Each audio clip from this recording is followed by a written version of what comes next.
In today's video, we're comparing the Galaxy Tab S7 FE against the new Chromebook Duet 5. The Galaxy Tab S7 FE currently on sale for $449 in the United States, and that's with 64 gigabytes of storage. There's also an option for 128 or 256 gigabytes of storage. Then the Chromebook Duet 5, currently $499, and you've sort of got two different versions, one with 4 gigabytes of RAM, 256 gigabytes of storage, and then an 8 gigabytes of RAM with 128 gigabytes of storage. To me, that seems weird. Usually, the higher the RAM, the higher the storage, but not in this case. You get a 12.4-inch LCD 1600 by 2560 resolution on the Tab S7 FE, 13.3-inch OLED display, 1080 by 1920 resolution, so a little bit higher resolution on the Galaxy Tab, but a little bit larger screen on the Chromebook tablet. Both of these are nice and large displays. The Galaxy Tab is a little bit higher resolution, but when watching movies, playing games, or just browsing online, both tablets actually look really nice in person. The Chromebook is maybe a tad bit brighter, and it's also going to have darker blacks, a little bit better contrast because of the OLED panel. I don't think for most people it's going to be a huge difference. So you can't really go wrong with either one. It's just gonna come down to a little bit of personal preference there. Both displays, in my opinion, are pretty nice quality. So regardless of how you're gonna be using your tablet, probably one of the more important factors may be battery life. And that's gonna be a pretty drastic difference between these two. I always do the same battery drain test on every device that I get, and the Galaxy Tab S7 FE lasted about 6 hours before dying at full screen brightness, so not bad for a tablet this large. But the Chromebook Duet 5 has crazy battery life, not only for a tablet in general, but for a tablet this large. It lasted just over 11.5 hours. That's gotta be right up there with some of the best tablets I've tested as far as battery life. It's crazy to look down at the battery and see 50% left, and it says you've got about 8 hours until it dies. So yeah, if you want the tablet where you're not gonna really need to think about charging it too often, the Chromebook wins this category pretty easily.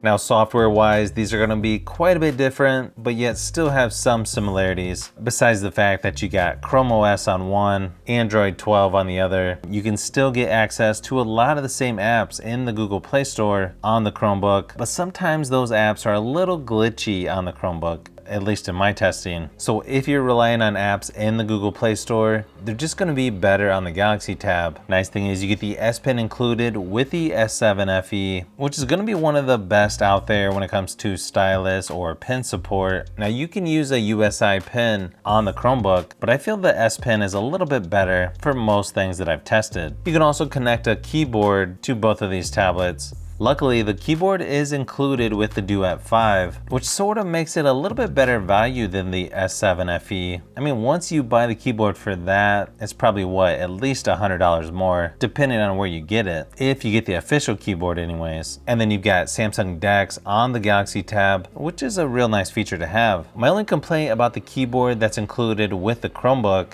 I mean, overall the keyboard feels like pretty good quality.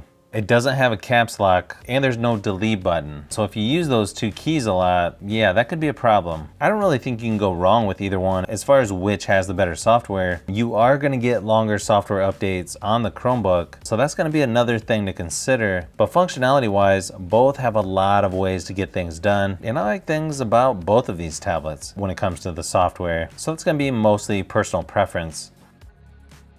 Now, the processor in the Chromebook, you get a Snapdragon 7C Gen 2 processor in the Chromebook Duet 5. And then depending on which version you get for the S7 FE, you get a Snapdragon 750 or 778. And they're actually going to be very similar as far as performance goes. Both tablets get in the 600s for single core scores, and then 1714 multi-core score for the Chromebook, slightly higher at 1944 for the Galaxy Tab S7 FE. Gaming is going to be similar somewhat similar on these two, HD graphics, high frame rates on games like PUBG Mobile, but for some reason this thing is still having weird artifacts. You'll see along the edges of the graphics every now and then are just different colors. That can be sort of distracting while you're playing, so that's something to keep in mind. It's not like that on all games, but it does have that issue, at least on mine, for PUBG Mobile. And then you can download a lot of the same games on the Chromebook through the Google Play Store, but for me, they just happen to look a little higher resolution on the Galaxy Tab, and you just don't have weird things going on or glitches that I've had that you get on the Chromebook. I think most people will enjoy gaming on either of these tablets, and now that I've heard they actually have made a way to play Steam games on Chromebooks, I definitely gotta check that out. One thing you're not gonna get on either of these tablets is a headphone jack. Now you've got speakers on each side of the Chromebook and they sound okay for a tablet, but they could be a little bit louder in my opinion. Same thing with the Tab S7 FE. They sound a little bit better and louder than the Chromebook. Maybe with the Dolby Atmos that makes a difference, but neither are as loud as say the Tab S7 Plus, S8 Plus. Here's a quick sample of each just to give you an idea of what to expect.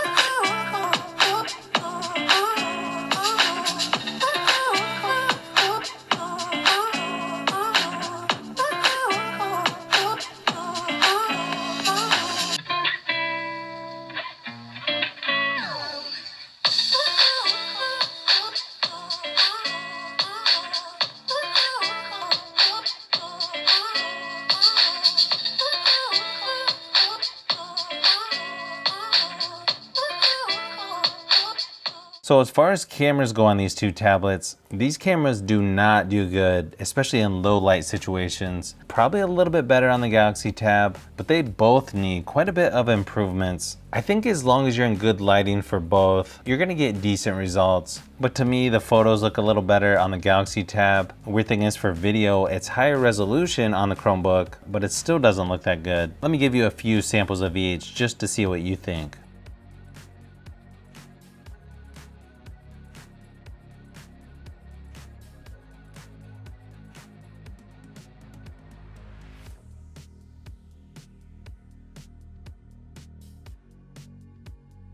So if you're gonna use these for things like Zoom meetings, video conference calls, I feel like the front-facing camera on the Chromebook actually looks fairly decent and a little more natural. Where on the Galaxy Tab, it tries to lighten up the dark areas. It almost looks overexposed or just a little unnatural.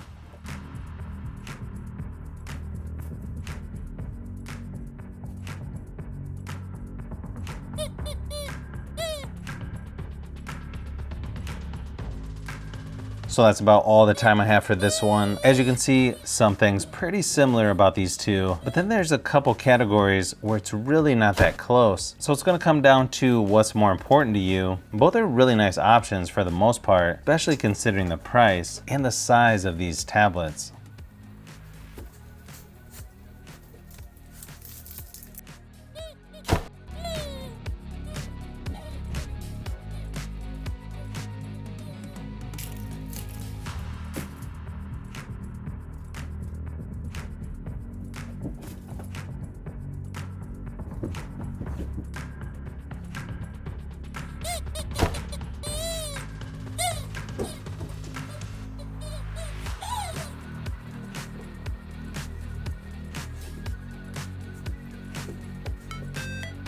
So if you've made it this far into the video, you may want to say thanks by subscribing, and don't forget to give a thumbs up if this video was helpful. This is Brian from Fishbee Productions. Thanks for watching, and I'll see you on the next one.